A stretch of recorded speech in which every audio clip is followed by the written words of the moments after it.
traumas often lay the groundwork for feelings of inadequacy in your relationship. Identifying these traumas is the first step when you are looking to heal yourself and your relationship. Some of the most common traumas that may lead to these feelings of inadequacy in a relationship are things like being bullied, being mocked, emotionally negligent parents, or emotionally negligent authority figures, growing up in poverty, lack of parental validation and attention. Maybe it's the unrealistic standards, beauty standards that have been promoted to you from a young age, or perhaps it's objectification, or maybe even sexual trauma, or it could be religious doctrines that instill this inherent fault. It could be racism, it could be rejection, both personal, in the workplace, romantic.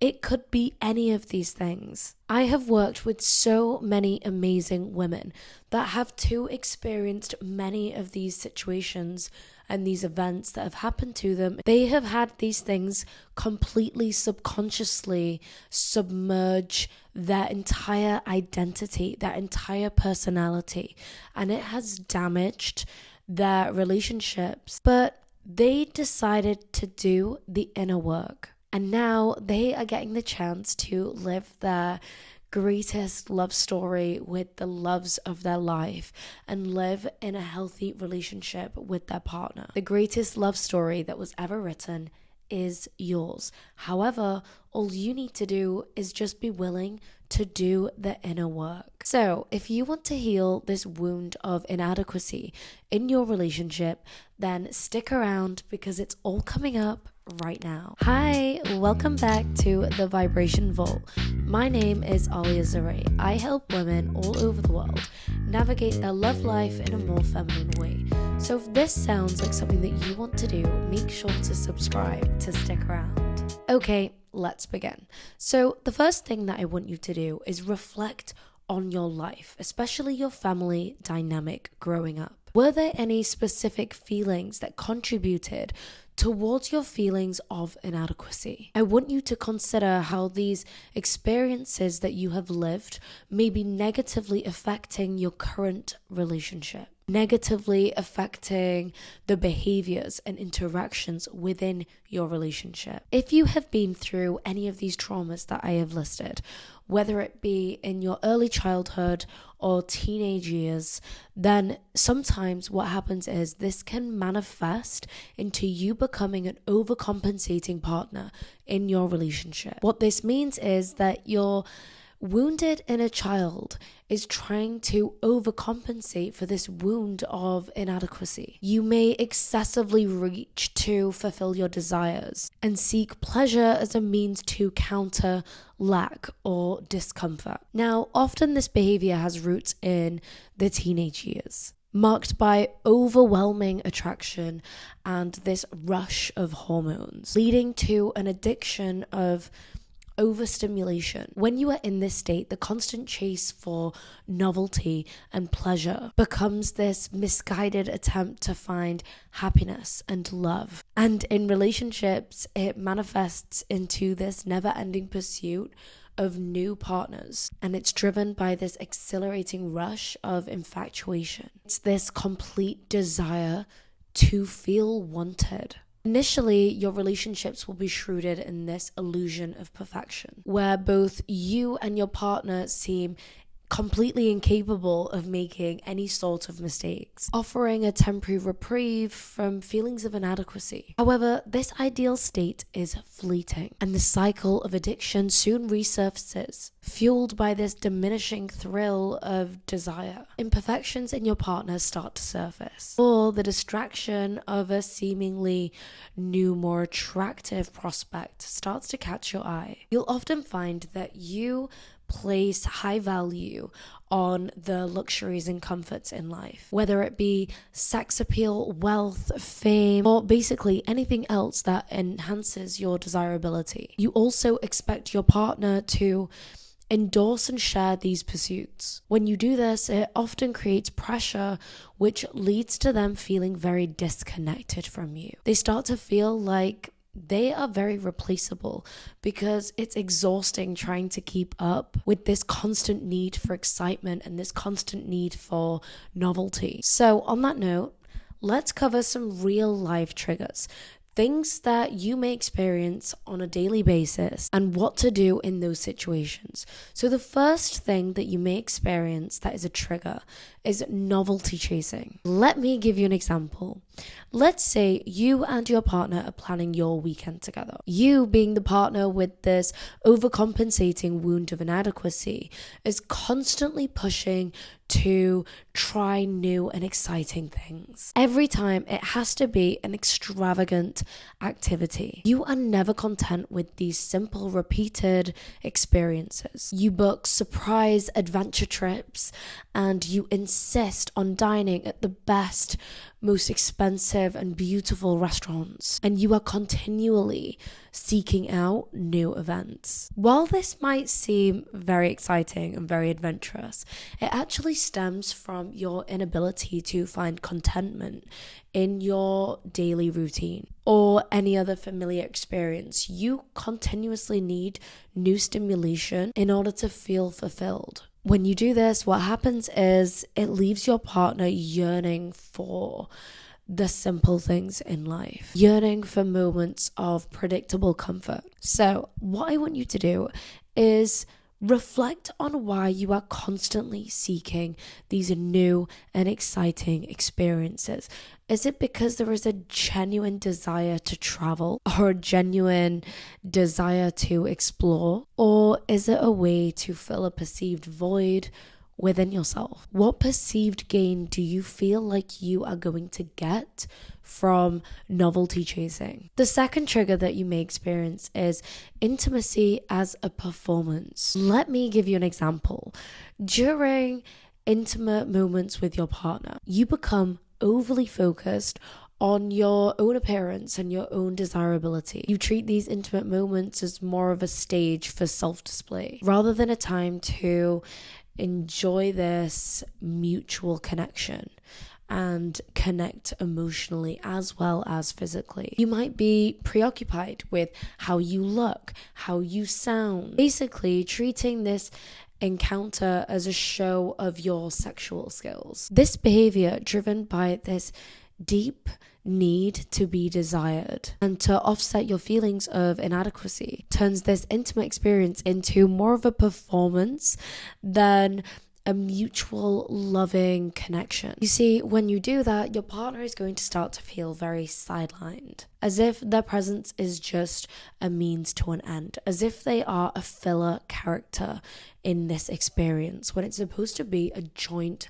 loving experience. It leads to feelings of objectification and feelings of being even undervalued, because what happens is now there is a lack of emotional connection.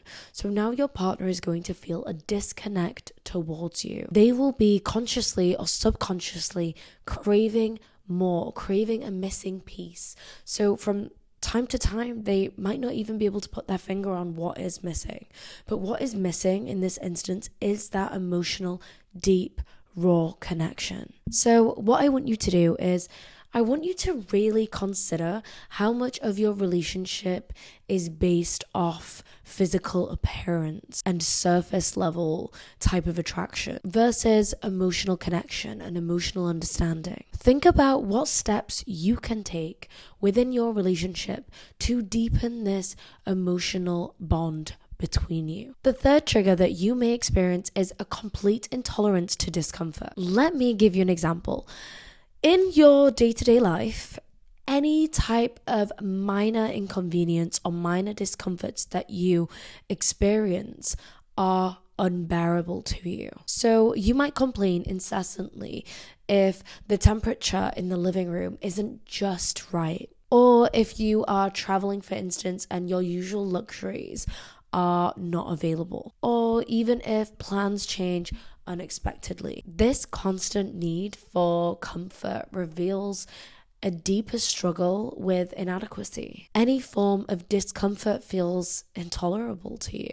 You see, the problem with this is your partner is going to start to become exhausted by you. So what I want you to do is I want you to think about how you react to everyday discomforts. Think about how you react to all of a sudden plans changing, or all of a sudden not being able to access your usual luxuries for a limited period of time. You'll probably be the type of person who struggles to accept and adapt to change without feeling this overwhelming sense of fear. Perhaps you feel like you are terrified of your childhood repeating itself if you go even a moment without your usual luxuries that you have. Or maybe you feel this overwhelming feeling of a loss of control. But just think about how that weighs on your relationship. Think about how it weighs on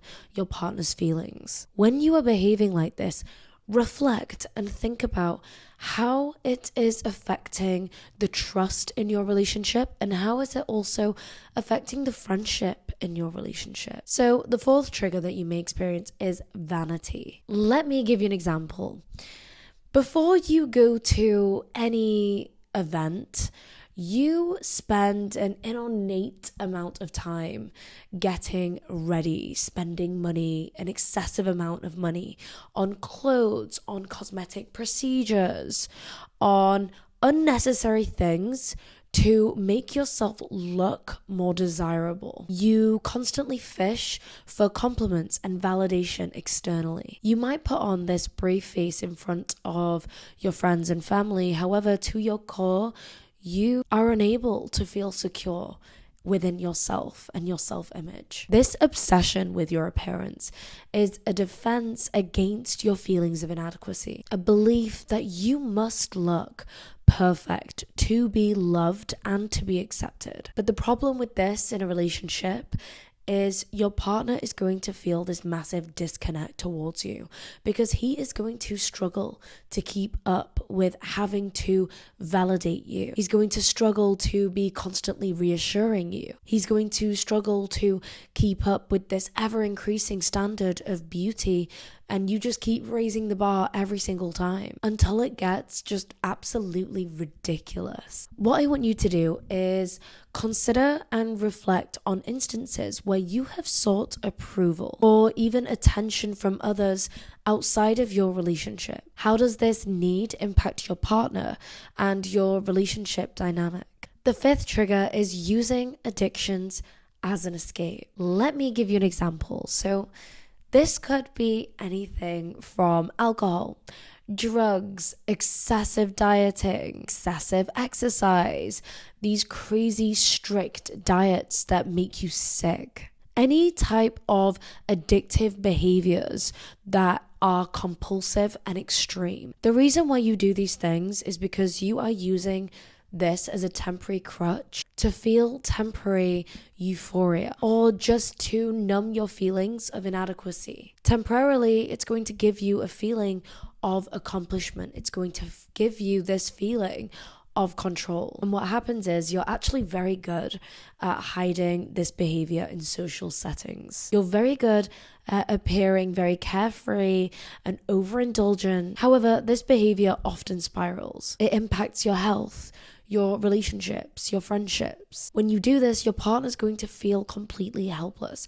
He's going to feel distressed. Think about it. How long can he stay and watch your destructive relationship ruin yourself and ruin your relationship? So what I want you to do is think about situations where you have overcompensated in order to feel desired or in order to feel worthy. Now, how do these patterns manifest into your relationship? And what effect do they have on your partner? It's easy to hurt the people you love and continue pointing the finger and blaming your behavior on the people who contributed or are responsible for the trauma that you experienced. It's easy to say things like, okay, well, I'm like this because of how I was raised, or I'm like this because of the bad experiences I've been through. I'm like this because of the bad things I've seen. When you show up to life with that energy, all you do is end up self-sabotaging yourself, because all you're going to do is hurt the people that you love, hurt the people that love you, and end up very unhappy and in a very, very dark place. There has to come a time where you acknowledge the trauma that you have been through and decide that that cycle ends now. There has to come a time where you decide that you are worth more than the cards that you were dealt. It is never too late to do the inner work, to heal the health of your existing relationship or heal the health of yourself and your own trauma before entering a new relationship. When you bring awareness and understanding to the trauma that you have experienced and reflect on the damage that that type of self-concept is doing to your relationship, and then actively make the decision to implement the change, that is when your trauma no longer will control you. That's when it will be stripped from your identity, and that's when you will experience true freedom, true happiness, true real love. So that is a wrap for today's episode. I really hope you enjoyed today's episode. If you did, please make sure to hit the thumbs up and please make sure to subscribe to stick around for more episodes like this. So until next time, I love you. Bye.